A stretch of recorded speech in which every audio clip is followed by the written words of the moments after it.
Good afternoon, everyone, and welcome to Guardians of the Grid. It's great to see many of you here. We have nursing students, we have cybersecurity students, and students from around campus, and maybe some community members. We're all coming together to explore a topic that connects us in more ways that we may think. Today, we're going to talk about what happens when systems that support healthcare, like the power, data, or communication networks either break down or come under attack. When critical infrastructure fails, it's not just a technical issue, it's something that can directly affect patient care, safety, and trust. This event is about understanding those connections and learning how each of us, no matter our field, plays a role in protecting the systems people depend on. You'll hear ideas about resilience, cybersecurity, and systems thinking, and how combining these skills can prepare us to respond smarter and stronger when challenges arise. So thank you for being here, for your curiosity, for being part of the next generation of problem solvers who will help keep our communities safe, healthy, and connected. Our moderators for today are Dr. Alan Foote, our wonderful computer information management instructor, and Dr. Jeff Barnett, our wonderful computer science instructor. That's me, Dr. Linda Call. I'm Assistant Dean of Health and Wellness and Director of the Nursing Program. Sophia Mamoun could not be here, but she helped put this together, so we wish her well. Also, we have a whole panel of students. So we want to welcome Benham Haynes, John Drexter, Kenneth Strawn, who are from cybersecurity. They're our cybersecurity students. Welcome. Yep. Hello. Good evening. We have Good evening. Abby Perez, Valeria Flores, Julie Trong, Britt Foyston, and Riley Hansen from the nursing program. Welcome. These are our question themes for today. We're going to look at insider threats and human error, external attacks on hospital systems, system dependencies and power reliability, medical devices and patient safety, physical security meets cybersecurity, phishing and social engineering, vendor and third-party risk, cross-sector failures and public health impact, data integrity and restoration, and incident response and role clarity. So there's so much to cover. All right, so I guess we can get started with looking into these different topics. Hey everyone, good afternoon. Can everyone hear? Can I have it? Loud and All right. clear.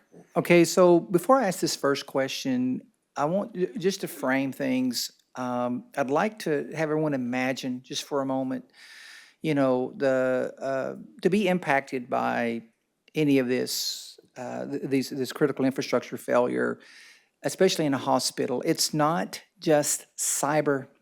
While we will use some cyber terms, we're going to try to keep it generalized, okay? Because this is more operational, what we're thinking of. So when you're thinking of your, and for the audience, right, we do ask for you guys to interact as well. Just think operationally, okay? Because these things impact every aspect of our emergency room care, okay? So the first question is this, and I'll first address it to the cybersecurity students, and I have to say, I call them experts now. These guys have completed the ethical hacking. They've completed, well, they're almost finished with the digital forensics. I'm so proud of them with the competitions that they do. So these students actually have a wealth of knowledge in both academia and in competitions. Now, as far as actually working in a hospital, I'm not misquoting, you guys have no experience, right, working in a hospital? Kenny, Benham? No. Okay. All right, so I'll first ask the question to the cybersecurity panelists, and then I'll follow it up with answer the same question over to the nursing students. And what I would like is there to be interaction between the different panelists to generate the conversation. So the question is this. If failures occur in power, water, or communications, how would that amplify risk to hospital operations, triage, and patient outcomes? How can cyber and clinical professionals collaborate to sustain care? So that's two questions. And so with that, I'll just go ahead and just start with Kenny, and we'll go down to John and then Benham. So it really depends on the failure that like on whatever the power, water, communications. It really depends on which one of the each one of those has its own unique impacts. If power failure, obviously no equipment is going to run, and that means no power to life support equipment, and that could be deadly for quite a few people. Water, if any if having a hospital with contaminated water, that could spread infection. Communications, if if no nurses or doctors communicate, that delays delays patient act like they can't get in. And as far as cyber and clinical professionals, how can we collaborate?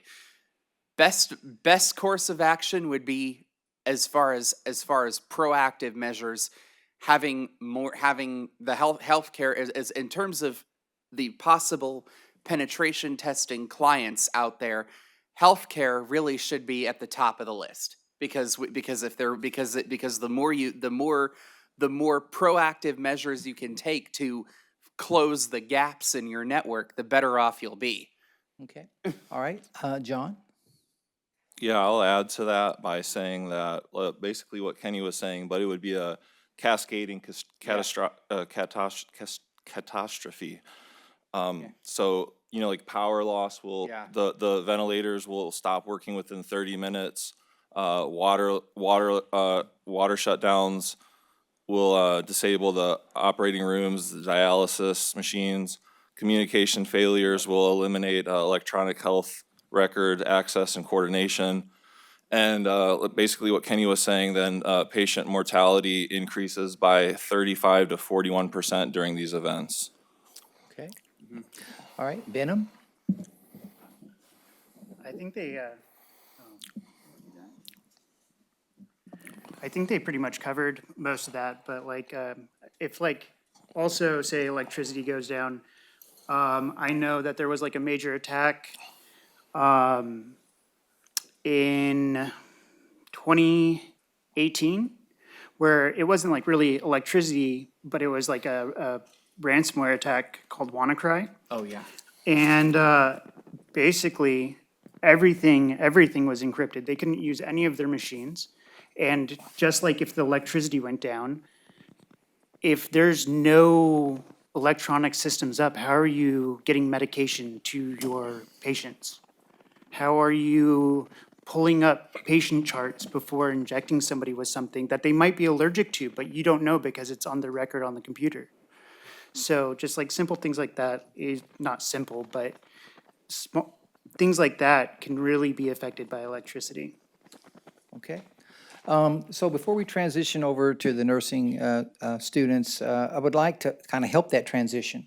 In that, one thing that is common between both fields of study is something that, in cybersecurity, we call it the CIA triad. I know in hospital lingo, it's something very similar, which is confidentiality, integrity, and availability. And these, aspects, power, water, data, they affect all three of those. And, from the cyber side, a hacker can impact all three. A hacker can hack the network grid, the power grid, and shut down transformers, shut down water supply. They can actually do that. They can hack in and actually, and it's been done, actually change room temperatures. They can hack into the HVAC system of a lot of hospitals and tweak with the atmospherics. So for the nursing students, right, I want you just kind of, and I know you've already had time to think about this, but operationally,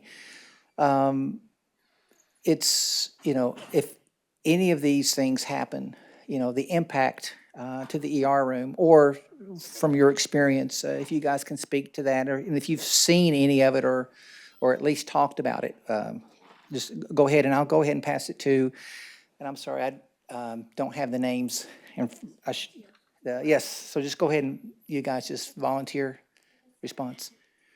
My name's Valeria. I'm one of the nursing students, and I also work at a hospital. If something like that were to happen, where there was a power outage, all of our monitors, they would be out. It's actually not, the power hasn't gone out at my hospital, but there has been some network issues where we'd have to round on our patients constantly because there's no communication of which patient is going into a rhythm or what have you. So we're constantly having to go into every room and make sure that they're okay. When it comes to the power, the beds are powered by the electricity. So if a patient falls or gets out of bed and they're a fall risk, they can get injured very critically, and then we wouldn't know because that bed wouldn't work to alert us of their fall. Yeah. Okay, any other volunteers from the nursing side? I Or any don't, I do panelists? also work at a hospital, but we don't really have, I haven't had experience in terms of a power outage. We tend to have everything plugged into either a red socket where it's an emergency in case the power outage did go off, that there's a backup generator that would continuously have the monitors or the pumps continue running. There was I guess in 2023, an Adventist Health White Memorial in Los Angeles. Their backup generators had failed, and the healthcare providers, the nurses and the doctors, and everybody had to work together. And they even gave birth to a mother using a flashlight. So that was an interesting case too, I brought up. Okay, all right, and any of the other panelists want to contribute? Yeah, Sorry, you can go first. I'll chime in quickly. So we talked about disruption of life support equipment, and the loss of access to the healthcare, the computer system, where we can see all of our patients' information, their allergies, what medications they're taking. Also, we wouldn't be able to, our medication machine is all power. So, and it's refrigerated. So not only would we lose power, but we would lose refrigeration. So special critical medicines such as insulin, which some needs to be refrigerated, we wouldn't have access to that. And then as a nurse caring for a patient and the power goes out, what do we do with our patient once it's out? Where are we supposed to transfer them because the elevators are power? So if we don't have a good system in place for a backup generator or something else that can be deployed, maybe the cybersecurity guys know about the phone system. Is that like a VoIP system? So would that go down too? Yes, That would go down. Okay. absolutely. So you'd have So- to, I'm sorry. So Go we ahead. would need to have a backup phone system that doesn't violate HIPAA. Right, you'd have to, in those situations, staff starts relying on their cell phones, which is a violation of HIPAA, so you're absolutely right. Yeah, you'd need to have some kind of you need to basically go back to pagers. Walkie-talkies, that's an idea. Yeah, it's, if I can add just a couple of things. So this past spring, Saddleback sent, as a part of the Department of Homeland Security grant, which has been put on pause with the administration, but Saddleback sent twice, myself and other faculty to assess the situation in Guam, which was in response to something called Volt Typhoon. And in that disaster that happened, the hospital, they lost their power.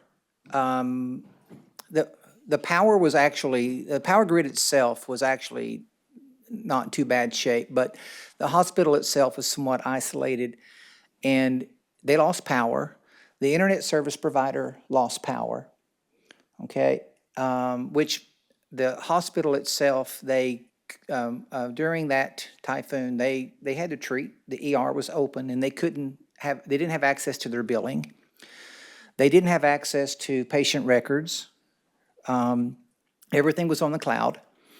And, that's a very isolated area, so they don't have a lot of backups, local backups. And so they lost all of that information.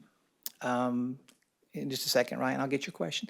And so I think they said they lost about $60 million worth of cost for water. And again, I'm talking out of my depth. I don't know how the billing works for hospitals, but they said that the insurance companies would not let them backdate the billing. And so with that, obviously, they had backup generators, but those things require diesel, and the diesel only lasts so long. When I was on active duty, I was in charge of Al Assad Air Base, all of it, with regards to the hospital and the critical infrastructure. We had 4 generators that would support basically a city of 22,000 military personnel, to include a hospital, which was it level 2? I think, yeah, level 2. It was a level 2 hospital, which I'm forgetting what the definition of that is, but they could come in and do all sorts of surgeries, okay? But yet, the power gets shut down. We have to constantly, our fuel supply to keep that one hospital running we were going through like 1 million gallons of diesel in like it was crazy, because those things are just consuming the diesel at such a rapid rate, and then they get hot. We're talking multi-million-dollar generators. I don't think the hospitals have that level. Maybe they do, but to keep those things running for more than 24 hours, it's a Herculean effort. And, if you don't practice those, or if you don't practice if we didn't practice, we didn't have to practice, it happened a lot, but I would imagine if you don't practice, those contingency plans, there's definitely going to have impact. Now, I think Ryan had a question, and then I have to defer to Linda, who's going to be our subject matter expert on hospital operations. Yes, go ahead, Ryan. What's your question? I'm gonna give him a mic. Ryan, if you could hold Hang just on one for just a second. minute. I want to use the mic. So hypothetically, let's say a patient is resuscitated and the main power grid goes down. Is there a period of time where the backup generator has to boot up and there's no power within that stretch? It's seconds. So, Linda, if you don't mind, Yeah. I think the only work. Right. I can't give you an exact amount of time, but it's seconds. It's probably less than a minute. That's what it's supposed to be, but it doesn't always happen that quickly. So That's why I was mentioning that's why there really needs to be a lot of large batteries and solar in hospitals. I think would solve that problem. You know. Yeah, so usually what happens, because I've been in the hospital before when the power went out, and it was just like 2 seconds or so, and everything started working again. But the red sockets Julie was talking about, or was it? Yeah, those are all connected to the generator power if electricity goes out. So all important things are supposed to always be plugged in to the red outlets, like a ventilator or the IV pumps or any important machinery, like the Pyxis machine, that's where the medications come out of. So anything that's vital for patient safety has to be connected to a red outlet. Nice. Does anyone else have any questions to any of the panelists or to Ms. Linda for question number 1? Okay, all right. Let's transition to question number 2. Here we go. All right. I am Dr. Alan Foote. I am also a CIM instructor and involved in a lot of the things associated with the computer systems. And the question number 2 that we've got here is, how could a power outage or loss of internet access impact integrity of medical records or monitoring systems? What real-world backup procedures exist to protect patient safety during downtime? And one of the things that we really didn't talk about in the first question was about monitoring systems and the integrity and connecting to the internet. And certainly that's what we're trying to get at here, a little bit more of a push in that direction. All right. I think what I'm going to jump out of sequence, and I'm going to go and check with the nursing students first on accessing the integrity of medical records. Medical records are certainly an important part of this. And if the internet is down, what are you going to do? So can any of the nursing students sort of want to comment on that? So one of the backups, I was working as an EMT about a year ago, and I wish I could tell you exactly what happened, but it was one of the major systems mainly affected a lot of airports. One of the hospitals I was at the time, their EPCRs went down. So they lost access to all patient records while the system, it was some problem with an update. Again, I wish I could tell you more about exactly what happened. But the main thing that the hospital staff did was they switched to using their paper charts that they have for all the patients. And given all the experience I've had in the hospitals, we mainly use EPCRs for everything. So switching to trying to figure out paper charts would make all procedures, trying to find patient information, just slower in general. Which I think contributes to those like higher mortality rates during times of crisis when you're having to learn things from scratch, basically. Thank you. So there's something in the hospital called handoff report.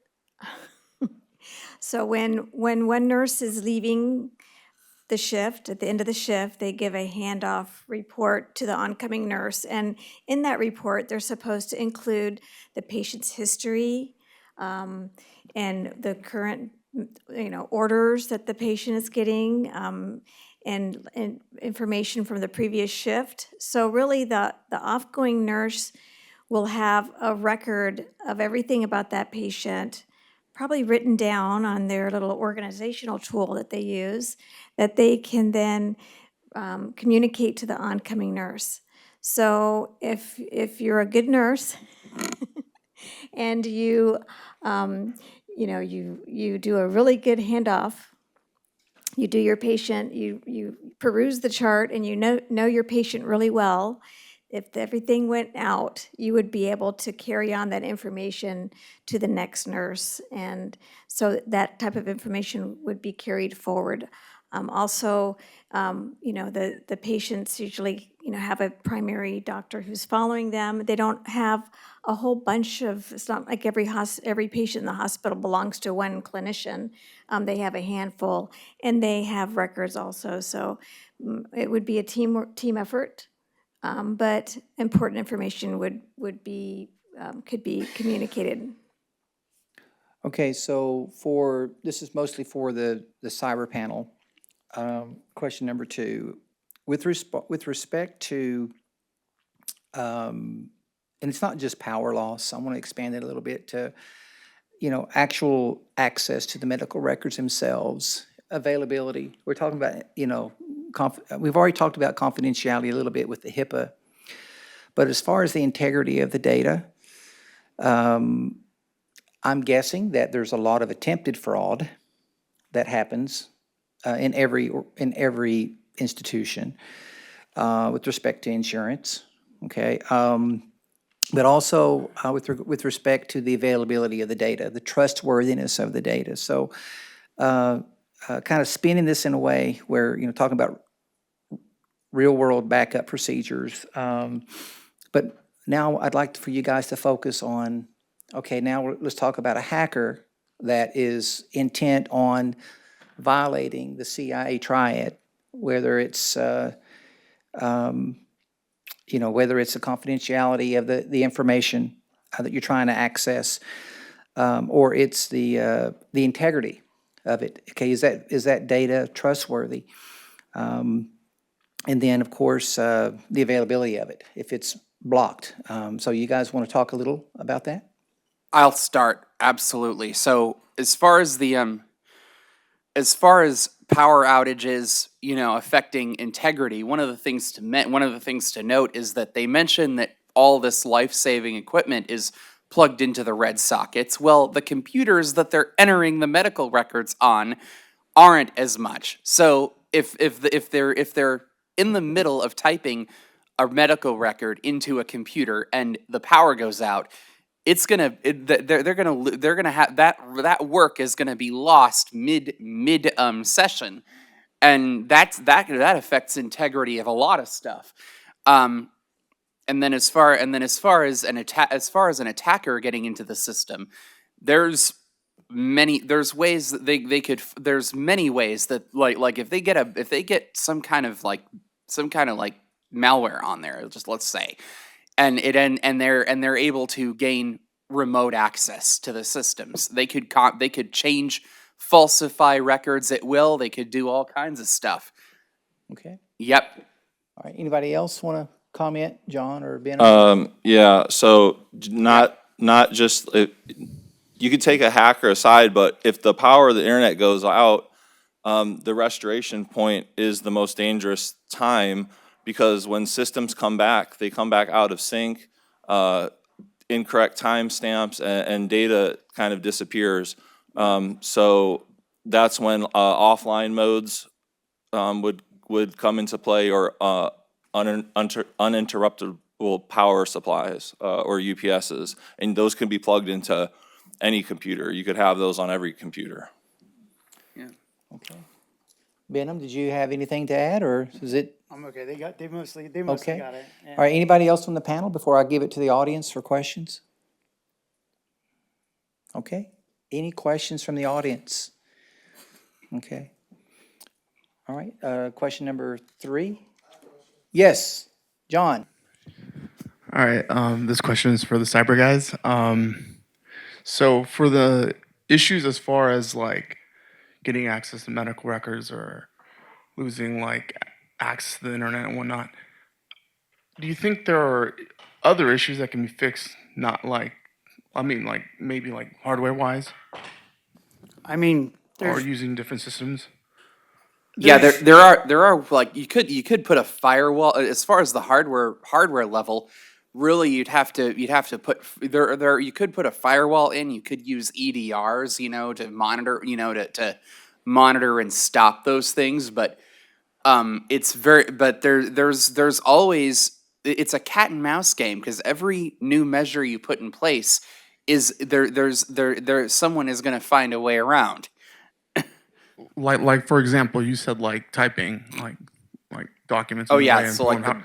Like I have a docking system, like I have a tablet, Yeah. that has a battery. Like why Yeah. don't you switch up like the hardware like that? Yeah, That- you that could. could be- Yeah, that okay. So you're talking about having using laptops instead of desktops. Yes, that is a possibility, but the way because of regulations, specifically HIPAA, which was mentioned by the nursing students as well. There's actually like it would be for nurses to bring their own laptops and stuff into the place. It would be illegal to and eventually even if the power is out for long enough, those batteries are going to die anyway.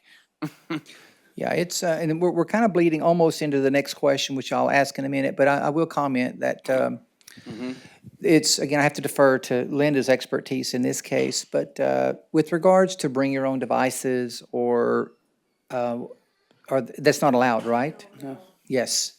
So in regards to bringing your own devices, is it not allowed because it can introduce security risks such as Yeah. yeah, it can introduce security risks. For example, if your personal PC has happens to have malware on it, like that malware could spread to the rest of the company. Absolutely. That's definitely one of them. I think another, like the biggest thing is patient confidentiality. Yeah. If I go home with a bunch of patient information on this device, who's not to say that somebody else can't access that? Yeah, that's a good point. And not only that, but I mean, yeah, if someone had, I mean, one of the biggest things is that if your computer is compromised, it can serve as a pivot point to then allow allow someone at, initial access to the network to map out the network to start attacking other devices. That's a no-no. Yeah, these guys, and Priya, we'll get your question in just a second. So these guys have actually just learned in digital forensics course, right, how temporary files are saved, and how to actually go through, and it's amazing what they can dig out of a machine if they can get their hands on a machine. So someone taking their personal device to work, most companies have they have either SLA or some sort of a acceptable use policy that explains exactly. And some places will allow it, but they have very, very strict requirements. And by the way, if you do bring your own device, keep in mind that legally speaking, that hospital has, if they need to do a digital forensics investigation, your machine is now no longer protected under the Fourth Amendment.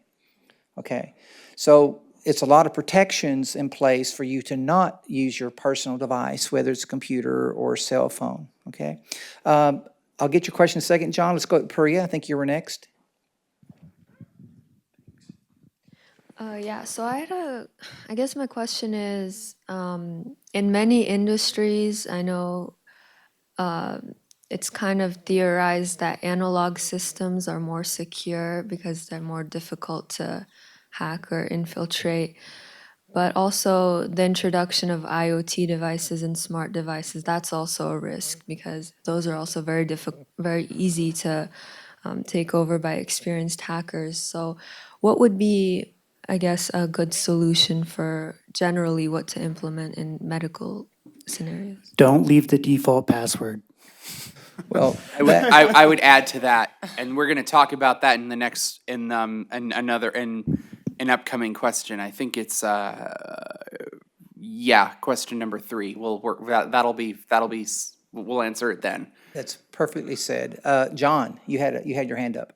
Yeah, it was like, you guys were all going towards like the direction that it has to be your device. Can it not be the company's device? You just leave it when you go home? Well, that's not, so BYOD, which is bring your own device. Oh, okay. So there's a company-owned device, which is different, okay? Yeah. But, the security protocols, that are in place, I mean, and we even- can't be guaranteed on a personal device, okay? So, and then also it may be that the company, the hospital, in this case, they probably have a policy that, yes, you may have access, or maybe they don't have access to the www.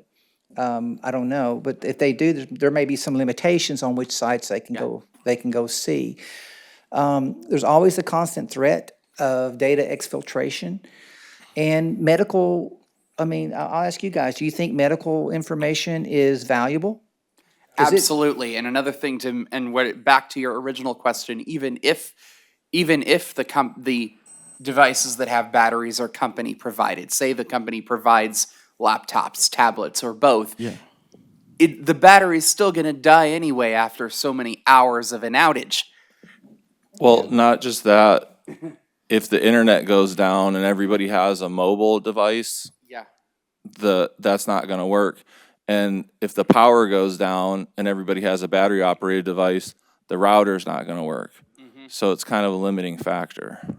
I'm sure some hospitals do use laptops and tablets, but if the internet goes down or the power goes out, you still have the same.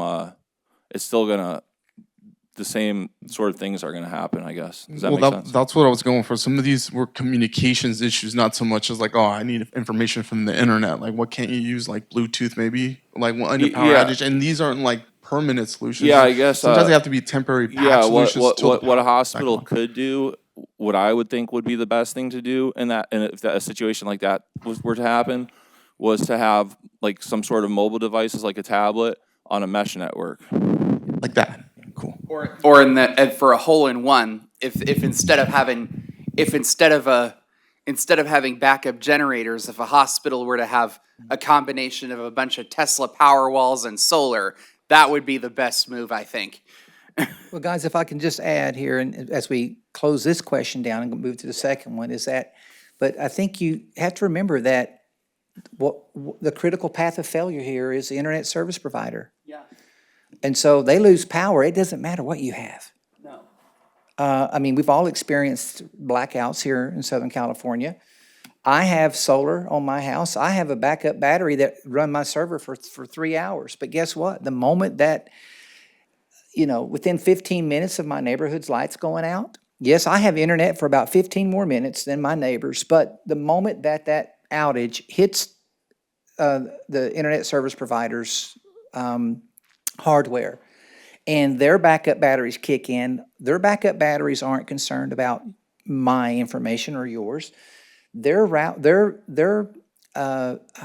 hardware at the internet service provider is worried about shutting their systems down in a timely manner so that they don't damage their systems. So, it's the critical vulnerability here is, and that's kind of the whole nature of the discussion today, is that when critical infrastructure fails you, sometimes you're just left without it. And you have to be able to operate, in paper ways, in ways that procedures that the hospitals have. I mean, they have staff on there that have, this is not their first rodeo. They've experienced this. But today's generation, the new students, cyber students and nursing students that are moving into the workforce, have never probably known much of life without the internet. And how do you work with life without the internet, especially in an operational thing like the ER? Yes. The answer is pretty much you don't. And Well, they did it before. well, yeah, they did it before, but businesses and hospitals and government agencies are so dependent on the internet to function these days. Like, if they don't have it, they're screwed, dude. Yeah. I mean, well, Linda, I don't want to say yeah. Linda, would you mind giving your perspective on that very thing? Well, we used to have books, a thing called books. So like the PDR, book about this thick, you could look up any medication in it. Some people still carry books. Some hospitals still have books. So you could look up on information on book, in an actual book. So I don't know. I mean, it depends on the clinical site, whether they still have paper reference material for the staff.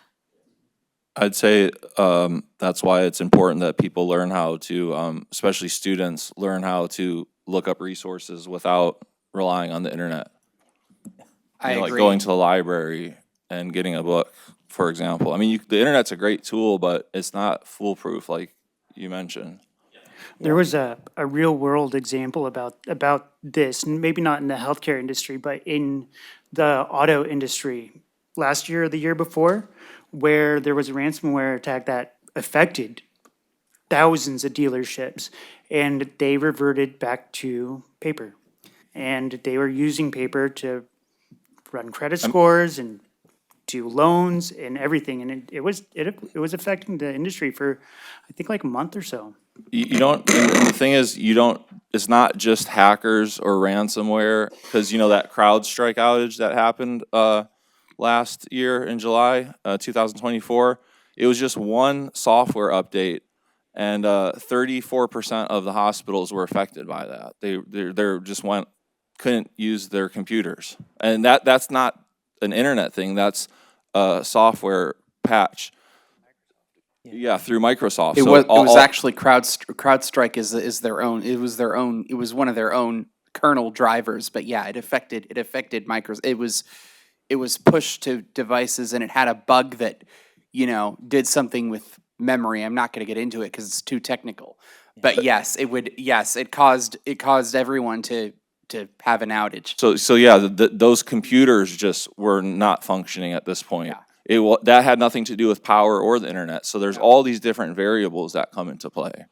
All right, so let's go ahead and move to the next question, which we've kind of covered different aspects of it. Question number 3. So, all right, so the third question is many emergency room devices, ventilators, infusion pumps, cardiac monitors depend on networks. What vulnerabilities might attackers exploit? Yeah.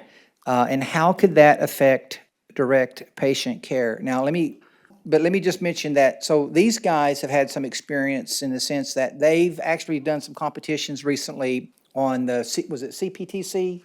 Or, I'm sorry, no, it was the MITRE competition. Yeah, that you MITRE guys- ECTF. which involved them looking at some of the hardware that gets used inside of medical devices, for example. Yeah. So let me, again, pose this question to the cyber side. Yeah. Again, many of these devices depend upon networks.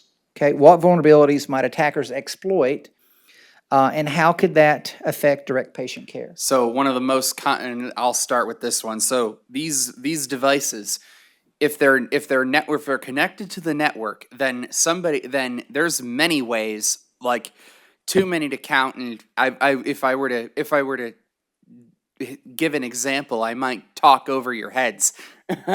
But I'll give one classic example.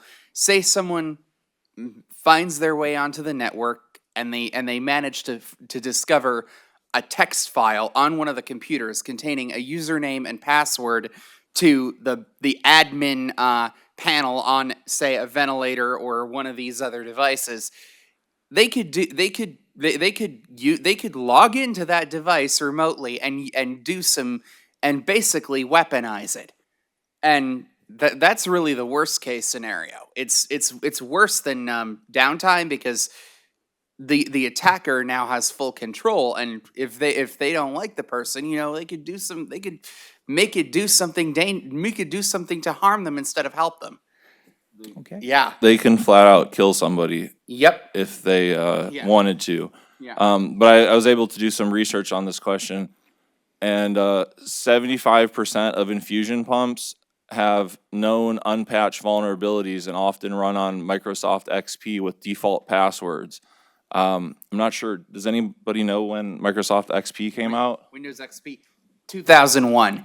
Okay, yeah, so that's how old? 24 years? Yeah. Yeah, and then the whole default password, which I think Benham or Kenny mentioned. But yeah, these things can alter medication doses, falsify vital signals, disable alarms.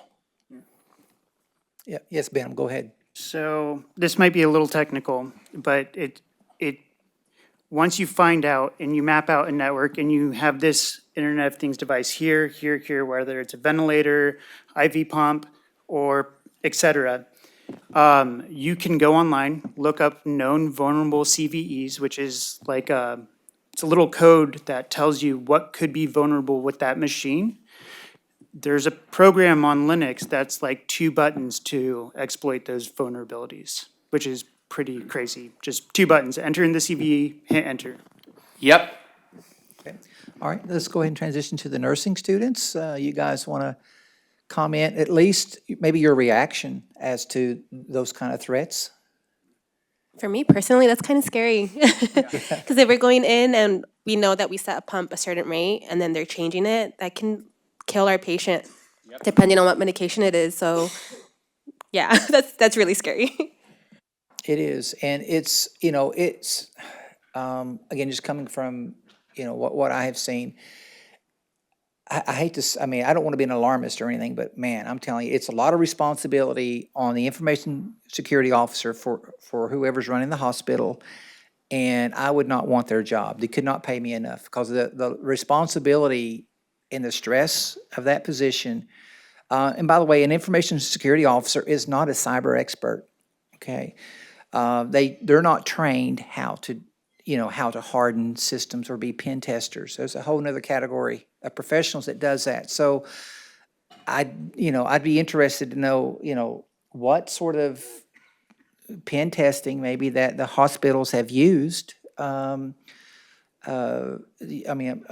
that's kind of sensitive. Even if they knew it, I might not tell it, okay? Because it's kind of divulging tactics, techniques, and procedures of the hospital. But if any of the student panelists want to maybe talk about maybe where they've seen some kind of maybe pen testing happening, or hardening, or training, or Linda?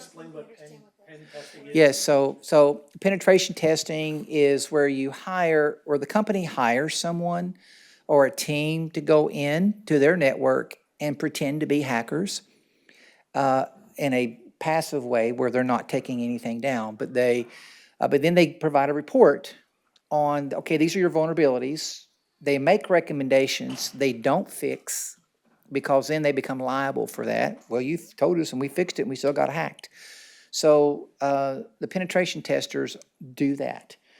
And typically, that company comes with insurance, because if somebody overlooks something or their test itself isn't complete, or maybe they overlooked, like I said, they overlooked something, it's not foolproof. I mean, because there are ways that hackers come up with every day that are brand new. They're called day zero attacks.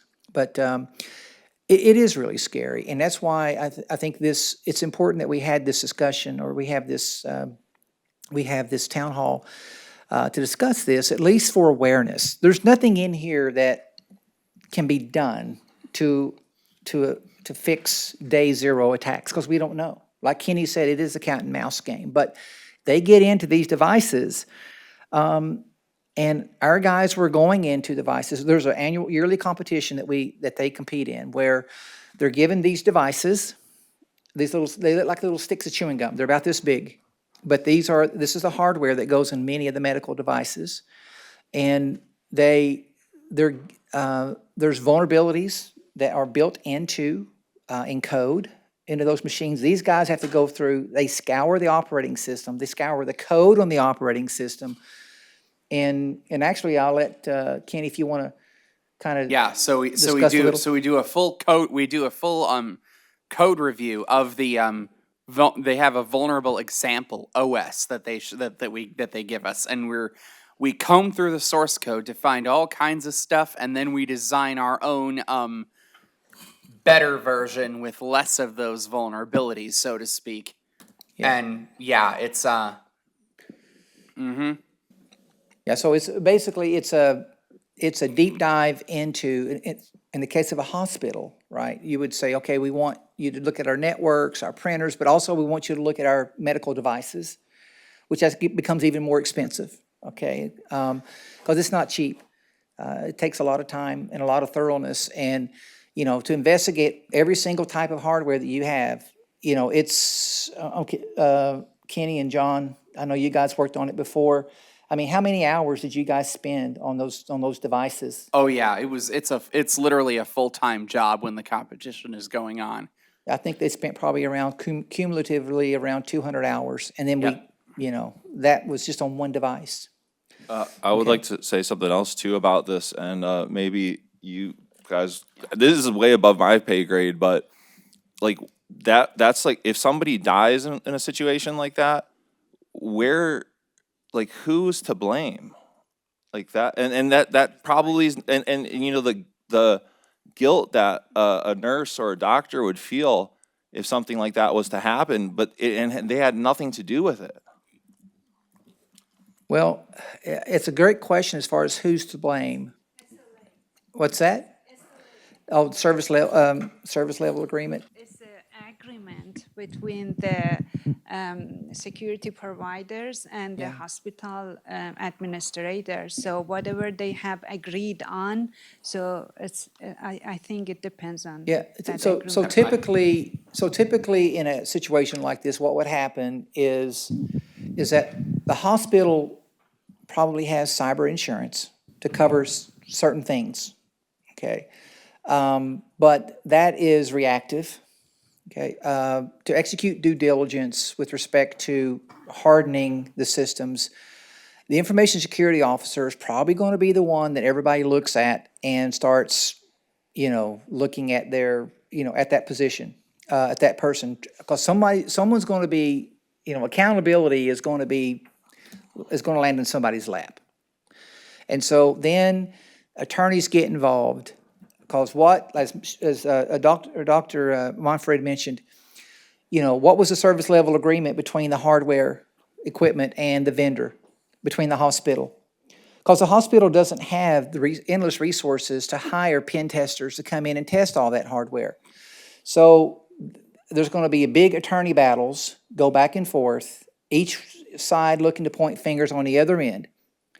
And ultimately, the victim, in this case, which is the patient, is the unfortunate victim of that. And I'm sure it's something that's being fought daily. You know, who's responsible? Who's responsible? But you just can't, I mean, it's why it's illegal, right? That's why hacking is illegal, and people go to prison for that, Oh, so. yeah, I've got something to add regarding that. So Kenny? one thing regarding the resources to hire, penetration testers or whatnot. I would ask you this: if you can't afford to hire a penetration tester, then how can you possibly afford to pay the ransom that a bad actor would ask for if your systems actually get compromised for real? There's a lot of I think there needs to be I think the priorities need to be straightened out there. Yes. I'd also like to add, I guess I just found this out, but so those 75% of the infusion pumps, which I'm not sure what an infusion pump is, but I guess they require FDA reapproval in order to be patched. So it's not easy to patch it? It's not easy to patch it. So the hospital can't just say, oh, okay, we're going to patch these vulnerable devices. They can't do it without FDA reapproval. Yeah. That's crazy to think about. Wow. Did you have? So it's for Kenny, is my question. So it's about the penetration testing. You said if you can't afford to hire a penetration tester, you obviously can't afford if your data gets breached. So let's say worst case scenario, data gets breached and the hacker says, oh, we'll release your data back to you for $12 million. Like, what's the success rate of your data getting restored when you actually pay the ransom? The hospital. Yeah, it's not great, but it was addressed. That my point was though, and this is one thing I've noticed from following the news the past several years in general, is that there are a lot of hospitals out there are actually incented. This is more so on the CEO, C-suite level. But these companies are actually these healthcare companies are incentivizing ransomware by paying ransoms and at the same time not hiring penetration testers. I think if their networks were, if they hired someone to find all the holes so they can plug them, then it would avert the ransomware catastrophe to begin with. You would think with how much money we waste on healthcare that we would at least have decent security secure systems. Exactly. I guess systems. I guess that falls back onto the question: how do you plug a hole of somebody that's like a person? Yeah. Which goes into the next question. Yep. I think the majority of these ransomware attacks happen via phishing or social engineering. Yeah. So that's not even a network breach, but then that goes into how well is your staff trained? Yeah. Okay, yes, let's go. Priya, you had a question. Go ahead. Yeah, I had a question. So I'm not too familiar with how the medical industry approaches like insurance or cyber insurance, like ransomware insurance. I think ransomware is probably not the most common attack towards hospitals. It would probably be attacks that probably affect their IoT devices. So do they have cyber insurance in case of those attacks?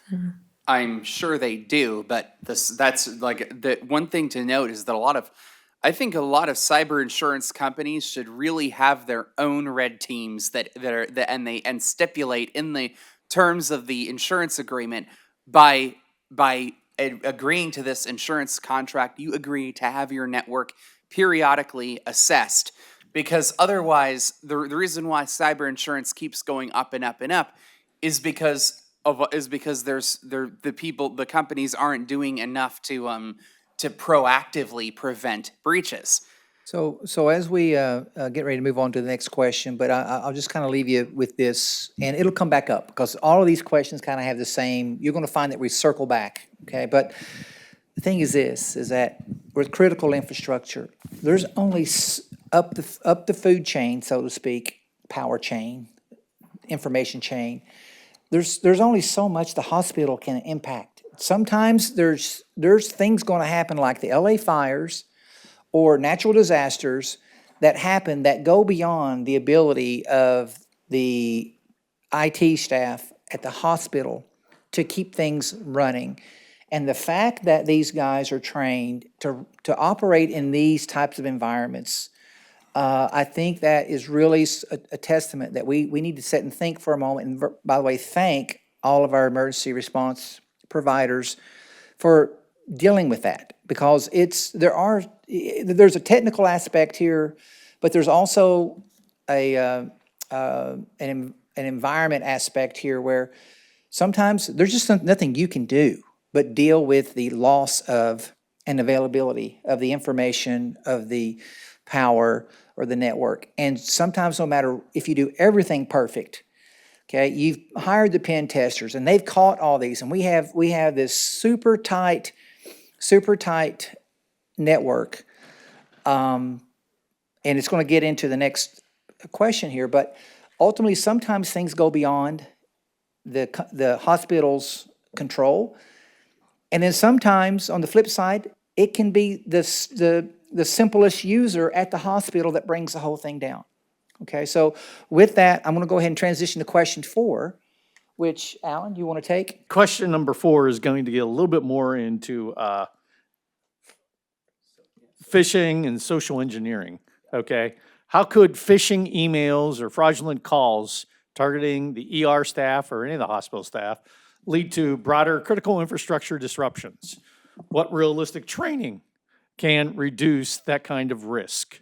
Okay. So this summer, during a certification exam this summer, I had to do a simulated, mock phishing attack in which I sent an email containing a link over not a web link but a different protocol, a file share. Basically, you can in certain email client servers, and this is particularly true of Microsoft Exchange. You can send a file share link to an email, spin up a rogue file share, and what happens is the user at the other end ends up sending their password, the encrypted form of their password, the password hash essentially gets sent to the attacker. And the scary part about this is the file share can look completely legitimate. It can host legitimate looking documents, and the user ends up getting hacked by clicking that link. So the number one is always verify, which, yeah. Go ahead. If I can help with this, because there's a lot of technical terms. Yeah, I know. in the package. Yeah. Okay, what's file sharing? And how, So- and do hospitals still use Yeah. file sharing? I don't think, I'm not sure if they do or they don't, but so they're so micro, yeah. Well, So- I'm sorry. Yeah, so, Well, just recently, yeah. the Ascension, one phishing email led to 142 hospitals shut down for 4 weeks. Yeah. And cost $1.8 billion. So, And in 2024, 50% of health care employees clicked phishing links. another thing too, and this is going, so TLDR regarding my explanation is that sometimes phishing links to instead of going to a browser, it'll if you were to click of one of these links, it would open up in File Explorer basically. If that happens, it doesn't matter, it doesn't matter what kind of, you won't even need to log, you won't even need to put in your information, it'll get sent over anyway. The worst part about that is they can, if you end up getting compromised and impersonated by, then it can be nasty. Okay, Yep. thank you, Kenny. Yeah. I think that as far as yeah. mitigating phishing, I think the most effective strategy would be, monthly 5-minute, modules that go over the risks of clicking on links versus, a one 2-hour or 1-hour thing per year, because that constant refresher, and it'll only take 5 minutes a month. Julie, I'm going to turn over to you if you don't mind. I'm going to put you somewhat on the spot. Over there in the nursing area. How many phishing links have you clicked? Sure. To be honest, like what cybersecurity was saying, like it's good to have the little reminders. Like for example, when I'm working in the hospital, we do have phishing simulations per se. Like we would get emails from either as like cyber or IT or something like that, that we have to kind of gauge like, oh, is there a spelling error or is this link look odd? Let's report it. And then it will take you to like, oh, good job. You found a phishing link, And so like we do practice that every couple months, so like sprinkle that in our emails. And so we focus on, making sure we don't click if something looks odd or something like that, we'll always report it. But yeah. Riley, have you dealt with phishing at the hospital or healthcare?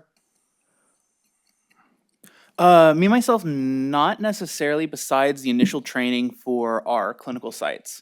So they occasionally touch up on it. It's not super in-depth. It really depends on the hospital system. But again, my experience before was with EMS, they did like nothing.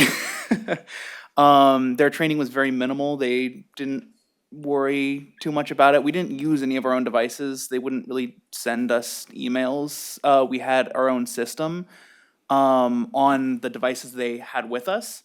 But again, other than that, was not much. Okay, thanks. Britt, did you want to add anything on that? Well, I actually had a few questions. When I'm working in the hospital, I don't have time to look at email. So and I actually don't see other staff checking email either. So I'm curious to know, would the phishing be coming through some kind of a web-based access to email? Or, because it seems like when we get into the computers, the links are very specific to where we need to go. And like LexiComp is all, So I can answer that. okay. So regarding so there are some hospital staff have more access to emails than others. Obviously, you're in the trenches. You're constantly tending to patients, so you wouldn't have time to sit down and look at email. But someone like on the other hand, a front desk hospital, if a receptionist who's having to constantly check patients in and out all day, they've got more time. They're at their computer. They're checking emails, constantly. Same thing with the administration at the hospital. They're the ones who are more susceptible to this than maybe nurses or PAs or people, doctors, whatever. That's a good point. Yeah. Because all it takes is one entry point. Yep. And then it's this cascading effect. But these aren't just emails. These could be the social engineering aspect is somebody could call. Yeah. You could get a call and it could be from a spoofed number and from another department in the hospital. Or it could be somebody in person that is, pretending to be somebody they're not. So it's not just emails that you have to be aware of. Yeah. I'll add to that too. So someone could call, someone could send you a text, someone could send you a text message, smishing. They could call you. They could also send they could also literally visit the place in person. I've got a classic example.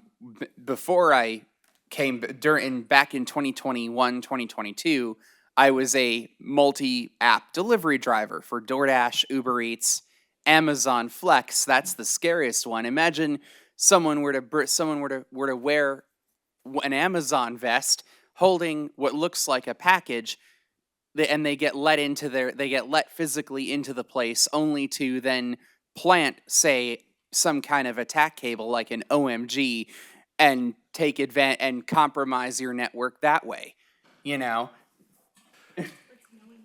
Yeah. Kenny, yeah. we're going to ask, what's an OMG? Yeah. I've actually got a YouTube video on my own channel about that, but there are certain like things that look like charging cables, but are in fact hardware with built-in means to compromise systems. It's crazy, but yes, that does exist. Yeah, so you could have Yeah. somebody posing as a janitor coming into the nursing station and switching one of the phone chargers out, you know? Yeah. And then you plug your phone into that, and it's all over. Yep. And these cables look exactly like the regular cables, like the regular iPhone cables or the Samsung cables. All of the hardware is built into the bottom where the USB is. Mm-hmm. Yeah, it's like, it's almost like having your own, I mean, it's like things that the CIA would do that are their tactics, techniques, and procedures from 30 years ago is now available to any hacker for about, how much are those cables? What, $20? They're actually a bit more than, like, I got it at DEF CON. I think it was like $240. They are a bit pricey, but they're like, you look at one of these cables and you look at an iPhone cable, like one of the stock iPhone cables that comes with your iPhone, they look identical. But the only difference is this thing, it actually is designed to spoof a mouse or a keyboard. Basically, it presents itself to the computer like a keyboard, like as a human interface device. And when you so a mouse, keyboard, something along those lines. So when you plug that cable in, it injects mouse inputs and keystrokes. It can also log your keystrokes, key log you, steal your password, see what you're, so it's, yeah. Regardless, that sounds cheap for a potential $12 million ransom. Oh, yeah. Abby, I'm gonna, before we throw it out there, Abby, do you have any other comments about phishing attacks that you've experienced in a hospital environment or a healthcare environment? Yeah, I also, I work in a hospital and they'll send out we get them monthly, weekly, depending. It's just their own fake phishing emails they'll send out. And like Julie said at the top, it'll say is this report as suspicious? And then you'll get that congratulations, you've reported or you detected a phishing email. So I think even that, even maybe weekly or monthly, because, you can check your work email at home, you can check it at the hospital. So I think sending those out more frequently can definitely help to kind of detect, real phishing emails. Okay, thank you. Valeria, I've talked, I think, to everybody else. Can I check in with you too? Yeah, I actually have a question for them because it says here that you can get hacked by the call. How is it that they hack you through the call? Is it just them tricking you into giving them information? Correct. Or if they keep you on the Yes, line? they literally will constantly tell you they'll try to keep you on for as long as possible, and they'll try to provide some kind of pretext for you giving out information that you otherwise wouldn't. So there's a video on YouTube that is pretty eye-opening to all this. And there's a hacking competition convention every year in Las Vegas that everybody in the industry goes to. Bad guys, good guys, everybody's there. There's a video of this reporter interviewing somebody about social engineering and specifically phishing. So what she does is she pulls out her laptop, puts up audio of a baby crying in the background from her laptop, and then from there calls this guy's cell phone provider, and through that is able to get access to the account just by being slick, by being convincing. And from there, she gets added to the account as his wife and then set up with her own credentials to be able to log in to his cell phone provider anytime she wants. So, yeah, it's pretty wild how in depth it goes, even over voice. I think everybody in Southern California can sleep easy because all these nurses said that they receive training, but through my research, I found that only 41% of hospitals currently conduct phishing simulations. Wow. I think we have some questions out there. Yeah, so this convention that you mentioned, were you referring to what DEF CON is? So there's this major in Vegas every year. There's this major it's a conference that's like that people from all around the world converge on every year of, cybersecurity professionals from Europe, Asia, India and the United States, all coming together to basically, like, for 5 days have like we have like a mate, like every, like, wall to wall capture the flag competitions. It's a blast, but you really learn. It's really something that that's where I bought this this cable that I mentioned previously. So it's essentially a conglomeration of just hackathons and learning seminars. It's mainly capture the flags, as I said, and then there's also like a bunch of it's just a big, gathering of cybersecurity professionals. Think of like E3 or Anime Expo or anything like that. Comic-Con. Comic-Con. It's But for cybersecurity. for cybersecurity. Yeah. Yeah, and a lot of times when you get these phone calls, they'll it'll be like a sense of urgency. Yeah. Like, Yeah. you need to do this now. Come on, hurry up. Or you're gonna get fired. So it's either these appeal to authorities arguments or a sense of urgency. Yeah. To try to get you to act before you think. Or like in the case of the video, a desperate mother just trying to help out her husband. Yeah, because I'm thinking of the ER, like, the ER nurses, they coordinate care with outside hospitals, outside resources, EMS. So I'm just thinking, like, well, any of these people could be calling in, trying to get Oh, yeah. information Right. about people. so- Yeah. Yeah. Yeah. So we don't, Avery, I see your hand up. we don't just give out patient information when people call. Like, if somebody's on the phone with a baby crying, you're not gonna make me move faster. If the patient hasn't told me that that person has permission to have any information about them being there, I don't give it, period. We all get trained that way. So I know this is something to worry about, and people have interesting techniques and tactics, but we as nurses are trained to sift through all that nonsense. And also HIPAA is on our shoulders all the time. So we don't want to get the hospital in trouble, our patient in trouble, we're trying to do everything by the book, so. Well, that is before somebody does an attack like this, they do their research and they do extensive research before trying to do an attack like this. It's not like the one day, oh, I'm gonna call this hospital and figure it out. No, either they know somebody that's in that hospital at the time through scrolling Facebook, and they find out that this person from Facebook is in the hospital, this hospital specifically.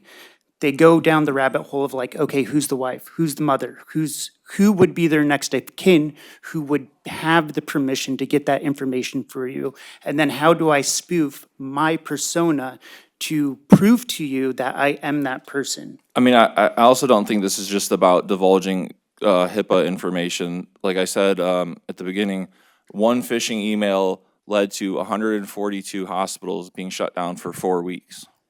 Yeah, the phishing is that the number one way that happens is they literally phish. They steal passwords, credentials, and log in they impersonate you and log in as their. My mic volume okay? Okay, yeah. So they literally will log in as the victim, and it's it's. I mean, it's crazy if you can think of every way to not let this happen, I guarantee you there's Yeah. somebody thinking Yeah. of a way to get it Yeah, and- figure out how to make it happen. Okay, Avery? So yeah, so my question was, we're describing got it. phishing attacks right now. All right. Why don't wouldn't it be effective if these hospitals started implementing policies where they had like, like 1 or 2 days a year we're going to have a phishing training for all of our employees, and so that you know how to recognize Well, phishing scams. That's Wouldn't that be effective at preventing them? They literally, there are nurses on this panel literally just mentioned that. Yeah, and Yeah. and what I had mentioned that doing 5 minutes a month works better than 1 Oh, yeah. hour or 2 hour per year thing.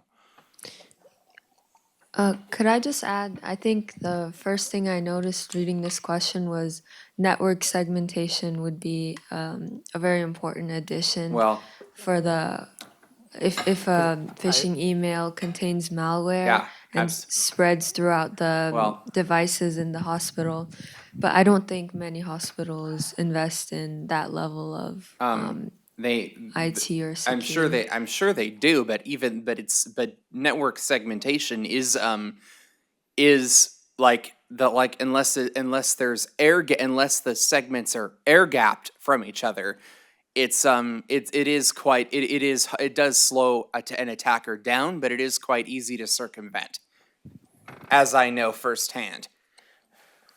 And if anybody wants to know what network segmentation is, it's completely removing the devices from being able to talk to either the outside internet or other devices within the same network. Yeah. So can I just conclude the discussion for phishing? So, well, actually, everyone mentioned very good point on phishing attacks and Yeah. also What social I- engineering. like And I s- also, yeah. I agree with you that you will train, and all of you have been trained on identifying, detecting the phishing attacks. But when we talk about attacks, we think of passwords, we think of systems, but attackers actually, before hacking the system, they hack the humans Yep. behind that computers, and they use psychological techniques, persuasion techniques, the same psychology that runs hospitals, runs healthcare. So for instance, empathy in ER, empathy, sympathy, urgency, all are these common psychology that is used for nurses to take care of patients, but these are the exact same skills that attackers use in order to exploit that. So what they do is just to turn the cognition off and turn the emotion on. Yep. So they're gonna increase. So it's very normal. You can detect the phishing emails when you are at home, when you are checking your emails, when the cognition is calm. However, under pressure, actually it increases the risk. So what they do, and Benham actually was describing with the baby crying, or John also mentioned the point of urgency. So what they do, increase the pressure. So turn the people's cognition off and turn their emotion on, so they can make the decision without thinking, under pressure. Okay. So that's something that I think every organization, including healthcare, need to train their staff in order to decrease the level of risk at that Yeah, moment. and to add to that, it's what's even crazier now is with the rise of AI. When Benham mentioned spoofing voices, that's so much easier to do now because they can use AI voice cloning to basically deep fake the person and pretend to be them. It's crazy. I think what it boils down to is just not giving up that password. Yeah. Exactly. Regardless, no matter what. Like, so say, like Dr. Monfred said, if it's a patient's life or death and a doctor, and like Kenny said, if somebody spoofed the doctor's voice that you are familiar with, and they're like, oh, I can't get into the system. I need the password, and they're calling you. The patient's gonna die. I need the password. like that's like, those are the things that you have to be careful about. And that would be like a hospital's password policy, but that just don't give out the passwords. Yeah, and guys, we're actually out of time. We have just a couple more Yeah, minutes. we're over time. We have just a couple more minutes, and just real quick, John, I know you had your hand up. I'll go ahead and answer as many questions as I can, but we're literally minutes away from being over time. So go ahead, John. You had a question. Yeah, this is more for the nurses. So as far as like, I know the guys were talking a lot about like, spoofing, and I know a lot of like the social engineering has to do with emotions. Like another one would be fear. Like I'd study you, and do you have any family members, children? That's a little bit dark, and I know a lot of people, will probably, say, oh no, I won't divulge, but in the moment, like I said, they'll go. No, I will not divulge in the moment, no. Okay. I do have kids. I know what it's like to have kids screaming in the background. I understand that we're trying to create a lot of awareness and have an open discussion about, lots of loopholes and stuff, but as nurses, we are trained to be in situations like this. And some of us are a little better at it than others. Exactly. And I don't know, it's because maybe of my age, I'm a little older, but I'm not going to crack under pressure. And I would encourage everybody else that I'm in class with as well to do the same thing and to continue to practice what we're learning and to use every situation of emotional, I don't know what the word you want to use for it, Disconnect. appeal to emotion to try to get what they want from us. It's not going to happen with me. No, yeah, and so that kind of leads it. What has Yeah. anyone gotten away? Like for example, like has anyone ever impersonated one of you, like and you caught them maybe, or maybe missing inventory, or someone that got in? How do you guys deal with that? Do you have like security, police on site all constantly, or? So on the hospitals, there is always a security staff. I've never been to a single facility that hasn't had one. I feel like a lot of the techniques for dealing with this sort of stuff is covered in our basic training for protecting HIPAA. You can have family members that'll come up and try to get access to their patient information. Maybe the patient doesn't want them in the room. Even if their mother, their spouse, if they're not wanted, you cannot divulge that information. So just by default, we have to be very conscious with what we talk, especially if a family member somehow manages to call us. Typically, that would be forwarded from the actual hospital. They don't have our private numbers. Don't give your private number out to anyone, mainly because it's still following that HIPAA. So I feel like there's a lot of crossover between being conscious about what you're saying to patients at all times and then protecting, like, from phishing. Okay, Ryan, our last question. Yeah, I think it was Kenny who mentioned the possibility of somebody replicating a voice through AI. And what I find very interesting about that is that, let's say a hacker does their thing and finds a bunch of information about a doctor, and let's say they have children and finds information about them. What a hacker can do is they can feed the AI information about their family and sort of replicate the personalities as well of these children, and sort of use that to gain access to, or sort of build empathy throughout the doctor and gain access to the systems that the doctor has access to. And they could also do this with patients as well. They could research patients and replicate their family's personality, or even their personality themselves, and use this to contact doctors and figure out more information about the patients, such as like medical issues they're having, or literally anything. The possibilities with AI and how that's going to affect the cyberspace are quite astonishing. Yeah. Nice. So I don't quite think there was a question there, but I will just kind of say in closing, is that, there's a cultural aspect to this as well. I mean, here we're in very highly populated Southern California, the hospital staff were, hospital staff are pretty hardened, and thank goodness we have vigilant hospital staff that are the frontline defenders of our information, just like we have our cyber students are on the front line of ensuring that pen testing are done. But if you think, I can tell you, my hometown of East Tennessee, my mother knows everybody at that hospital. She knows everybody at the courthouse. Anytime I need something, oh, I know so-and-so, let's call them. So given that sort of culture, which maybe, it's not prevalent here, but it's prevalent around the country, where, there's definitely if you haven't lived it, you probably don't know what I'm talking about. But literally, I could probably get a one-on-one phone call with a hospital administrator at my hometown just because that person went to school with my mother in high school. So it's, there's culture in it as well. But I want to thank, again, everybody for being here. Know that that all of this was in good faith, and we weren't, no one was trying to accuse anyone of not being, executing their due diligence, because it is, we're all very protective of our fields, and we need to be, right? We have to work together.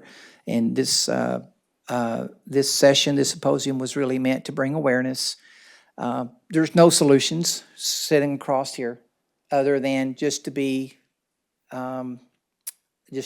adamant, be alert. We could talk about these topics for another hour, but ultimately it's on the individual to ensure that they do their best to not, click on emails. I don't even know why to me, a solution is don't allow links inside an email, period. Be done with it. Yeah, go ahead. If I get an email that looks suspicious, and especially if it contains a link, if it's from somebody I don't recognize, I just delete it. Yeah. Even now, they can make it look like it's somebody you recognize. Okay? Every time and I know we're already over time, but every time that we install something, we think that we're getting something for free. We think that is Google Chrome free? No, it's not. You're selling something about you every single time you use that browser. Is all this software that we get, we think it's free. We're in a free society. Let's get free software. Let's get free apps on our phone. Every time you do that, if you read the fine print, your data is being sold. There's a reason why you were looking at sneakers on Amazon, and next time you open up a browser, or you're getting emails or text about sneakers. There's a reason. So we just need to be adamant. We need to be vigilant is the word I'm looking for. Can I add one last thing Yeah. about the whole password compromisation? Is don't obviously share your passwords with people, but also don't use the same password throughout accounts or even devices, because if one of them gets compromised, all of them will be compromised. Okay. So Alan, do you want to go ahead and Wrap it up? wrap it up? Wrap it up if you like. Okay, well, everyone, thank you. Thank you.